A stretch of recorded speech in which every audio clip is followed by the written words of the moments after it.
In these next few lessons, we are going to talk about how to display and discuss relationships between categorical variables. The previous lessons dealt with how to display and talk about relationships between quantitative variables. So first, we have to remember a few definitions. So categorical variables are variables where the raw data consists of category names that do not necessarily have an ordering. So this is a categorical variable.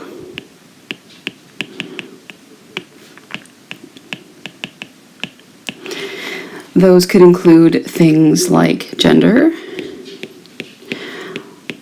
eye color, and neither of those have a necessary ordering. Things like maybe shoe size. As you fall into one specific category, and that one would have an ordering. And an ordinal variable is a categorical variable for which categories do have a natural ordering.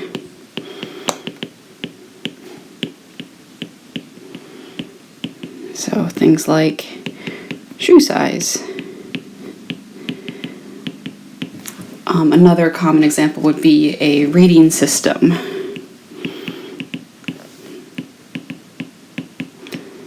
Like 1 to 5. How much do you like this course? Where 1 is not at all and 5 is, oh, it's awesome. Now, we are going to display relationships between categorical variables using something called a two-way contingency table. And what this table does is it covers all the events and possibilities for all possible combinations. So this is a table that covers all events or circumstances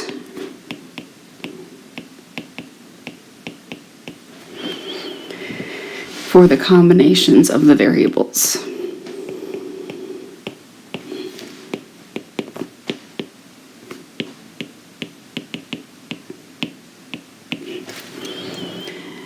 And we're going to find some percentages based on that table. Now the conditional percentages, these are computed within a row or column of a table.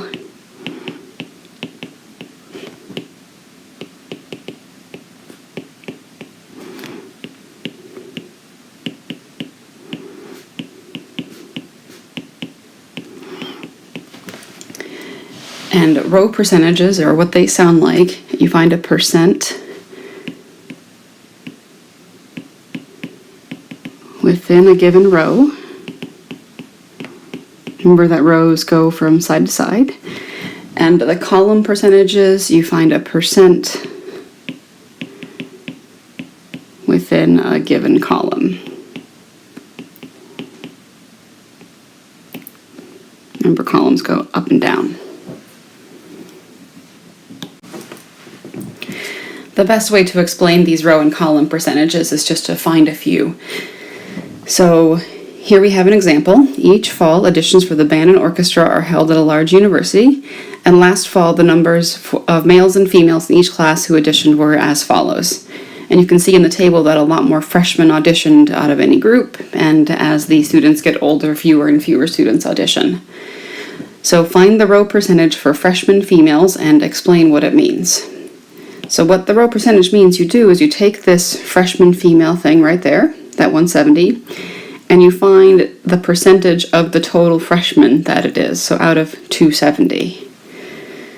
So our row percentage for freshman female is 170 out of 270, which is approximately 0.6296, or about 62.96%.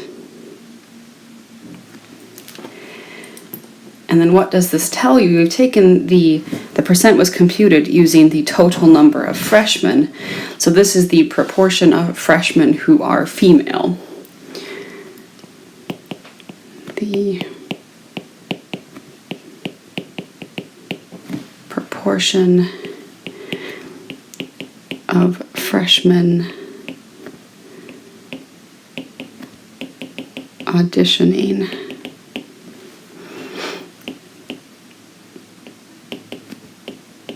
that are female is 62.96%, or really about 63. Or you could say something like 62.96%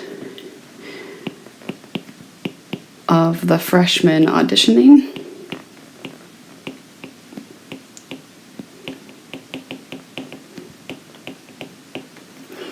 were female.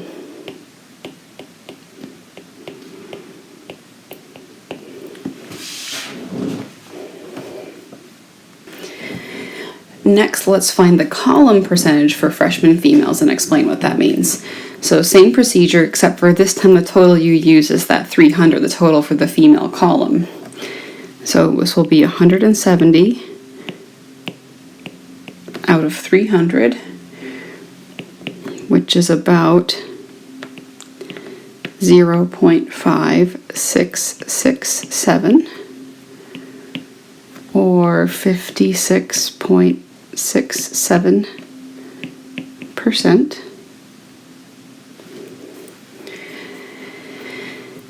And this tells us that out of the total 300 women who applied, 56.67% of them were freshmen.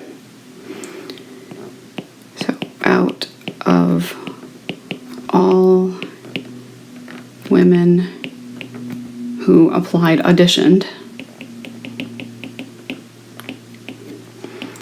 56.67% were freshmen.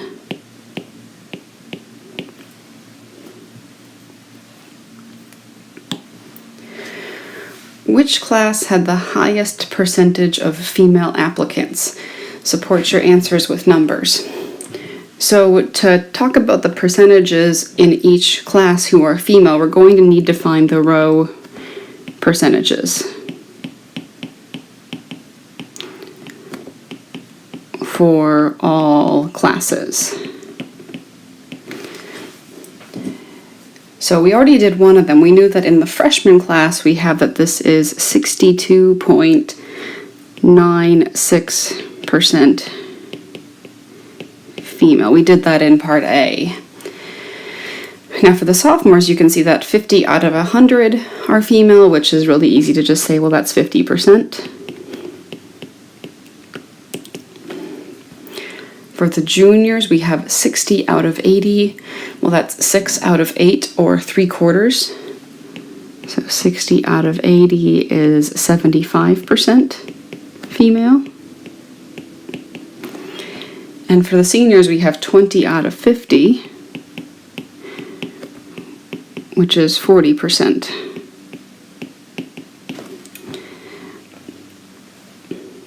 Okay, so which class had the highest percentage of female applicants? That's obviously the junior class.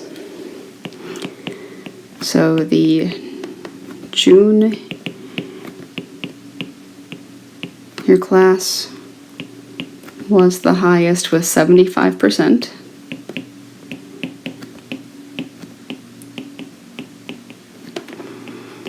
Of all junior applicants being female.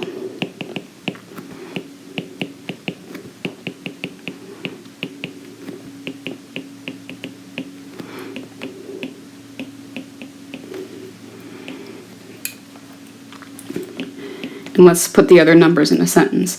This is higher than the freshmen, and let's just put what their percentage was, 62.96% female.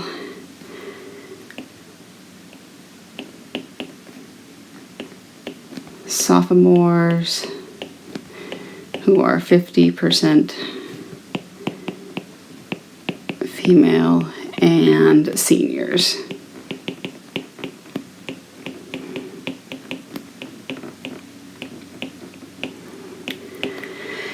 But the part of the directions that really say to support your answer with numbers, that really just means that you can't just say, oh, I think it's this one. You have to actually give numbers or show some work to explain how you arrived at that conclusion. Which sex had a higher percentage of sophomore applicants? So here, since we're looking for proportions out of each gender, we're going to have to look at column percentages.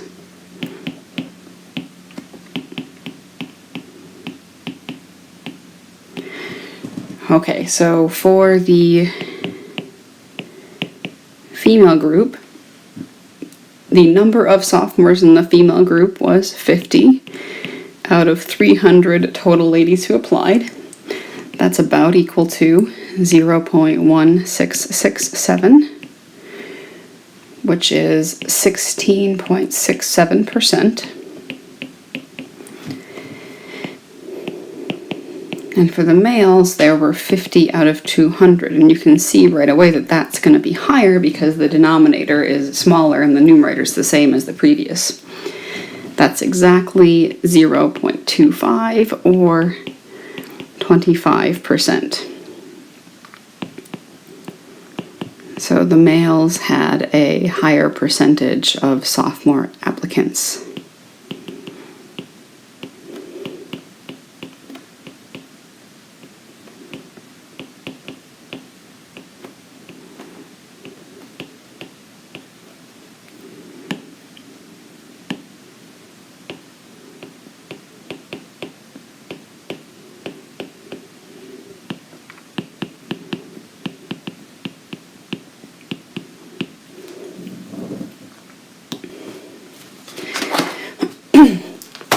Now, just like making a scatter plot is only appropriate if your data is quantitative, making a two-way table is only appropriate if you have categorical variables.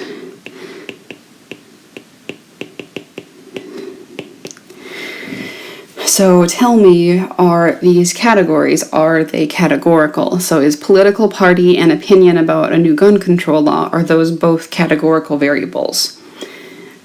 And you could argue about how many categories to divide them into, but the answer is yes, they definitely are. You can't be in between political parties. I mean, you can be independent, but then you fall into the category independent. So yes, a two-way table would be appropriate, and the reason is that both variables are categorical.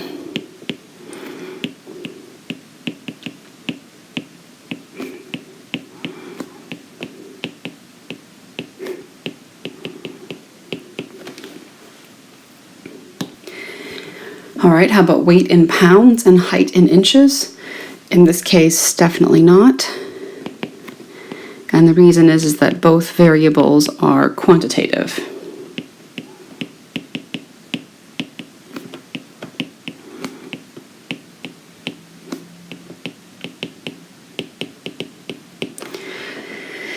Now, that's not to say that you couldn't make them categorical. Like, it would be possible. So you could possibly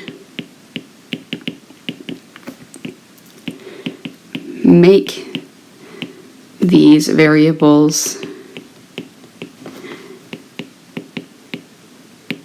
categorical by making groups. So for example, you could say if your weight is between 140 and 150 pounds, you're in this group, 150 to 160, deciding where the boundary goes. And then you could also group the heights into groups by inches or 2 inches, for example, round to the nearest inch. But as they're stated, without stating that there is actually going to be a grouping, they are quantitative variables. This example is an example where a quantitative variable was actually taken and made into a categorical one. So there was a study done in England, and these people, Voss and Mulligan, they collected data on height, and they didn't measure height as a quantitative variable. They measured it as in either you're short or you're not. And whether or not students had ever been bullied in school for 209 secondary school students. Now, a student was categorized as short if he or she was below the 3rd percentile for height on school entry, but the researchers intentionally sampled in a way that made short students constitute almost half of the sample. So what this probably means is they left out a bunch of not short kids and sampled almost all of the short kids. So write a sentence that explains what would be measured by the row percentages for this table. Make your answer specific to this situation. So if we find row percentages, we're going to find the proportion of short kids who were and were not bullied, and not short kids who were and were not bullied. This will allow us to compare the short group and the not short group. So let's write that down. So the row percentages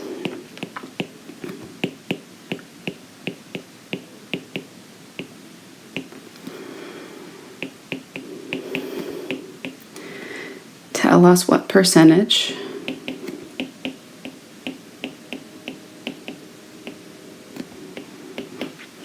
of each group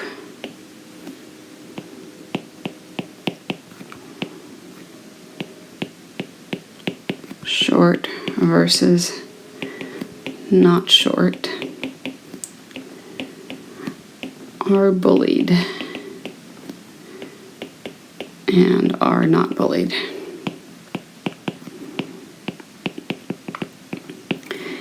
The kicker here is this allows us to compare bullying between the groups of short and not short. So this will let us compare, we'll say, the rate of bullying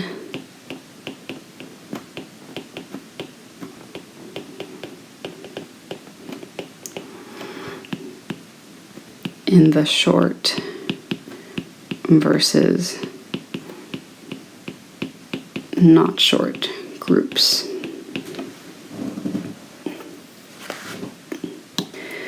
All right, let's find the row percentages. And when you do this, I'd like you to still actually make it a table, and so we can easily tell who's what. So we have yes and no, and we have short and not short.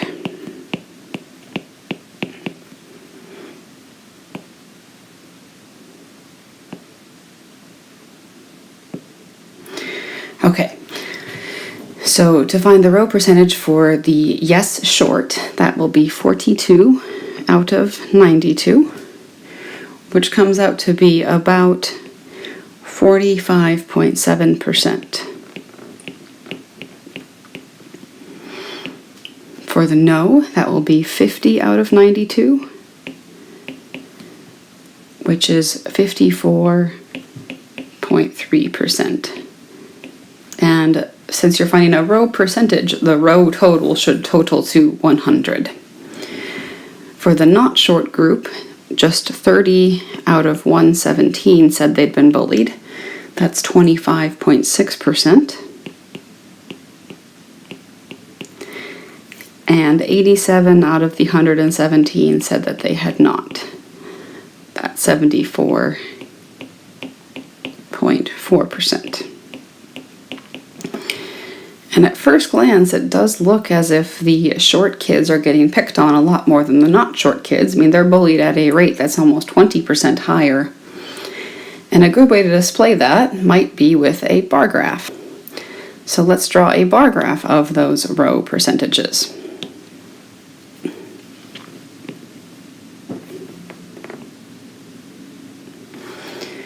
All right, on the vertical axis, we're going to have percent. Now the highest our percents go to is 75, so let's just count by tens. 10, 20, 30, 40, 50. You should label somewhere on your thing that you have a scale. 60, 70, 80. And we have the two groups. We have bars for short group and the bars for the not short group. Okay, and let's make a key. Let's shade it in if the students answered yes, and we'll leave it blank if they answered no. So in the short group, 45.7% said yes. So make a bar that's about at the 45.7 mark.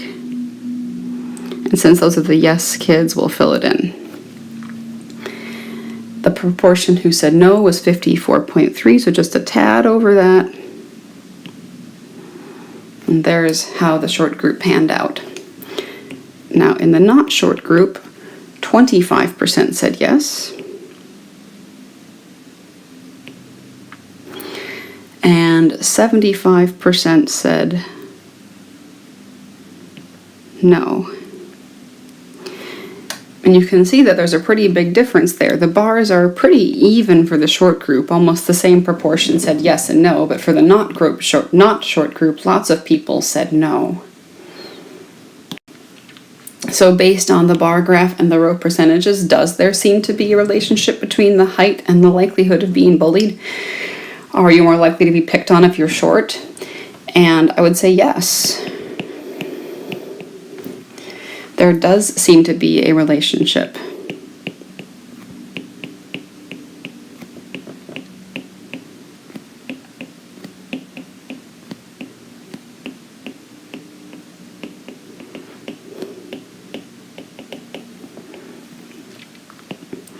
And tell me how much. So short people, short students, are bullied at a rate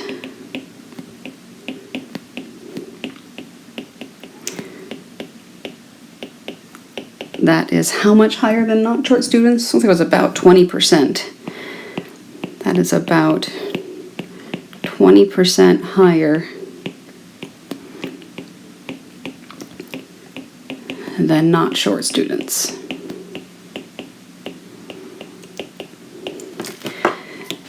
Now, it's pretty easy to say that a 20% difference probably actually does constitute a real difference, but it turns out that we don't have any good threshold, at least at this stage, to say whether or not there is a relationship or not. We need to actually know a little bit more statistics to make that decision. But for now, if the difference is 10% approximately or more, you probably should say that there seems to be a difference, but we will learn a way for saying for sure, yes, there definitely is a difference, and here is how we know. Okay, and the final thing is, an important objective of statistics is to use the sample information to make a generalization about a larger population. What population is represented by this sample? So the question is this going to generalize to students everywhere? And the answer is probably not, because it's a study done in England on English school kids.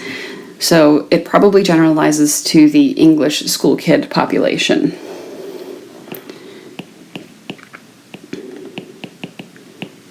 So English school children.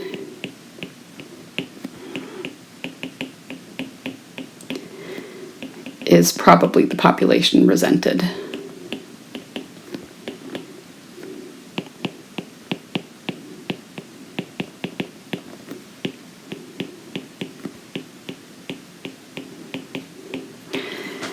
And you probably could even say that it had to be English school children in a specific area, because it might be different in cities versus small towns. But we don't have enough information to be that specific. So we'll probably just say they were trying to generalize about bullying in English schools, and so English school children.